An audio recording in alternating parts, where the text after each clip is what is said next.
We need to create space in our annual budget. We took on a debt with our new building, and we have a plan to pay it off in about 8.5 years. But we also want to be fiscally responsible and have good stewardship when it comes to all of our ministries. So our current commitment is we want to spend less than 20% of our annual budget on our debt. The only way we can do that and pay that off in 8.5 years is to raise some capital up front. If we don't do that, it will require over 30% of our annual budget go toward the debt.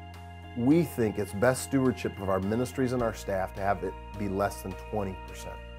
Think of our budget in 4 buckets. There's the debt bucket, there's the facilities bucket, there's the ministries bucket, and the staffing bucket. The larger the debt bucket is, the more money it takes to pay the debt, the less there are for the other 3 areas. Well, our facilities, the cost is what it costs to maintain the facility. So if our debt bucket ends up being 30% of our annual budget, there's less for ministries and staff. And so we think it'd be fiscally responsible to maintain that at 20% or less, so as our church grows, we can continue growing our ministries and our staff and not have to change what we're paying off the debt in the 8.5-year plan.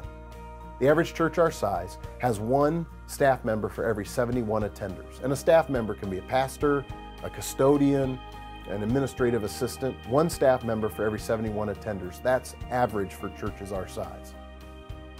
That survey indicates that a lean staff is 1 staff member for every 89 attenders.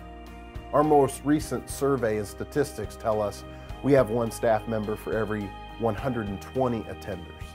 This is really a situation that we can't allow to continue. We need to right-size our staff. The only way to do it is to manage our debt so we can create space in our ministries and our staffing.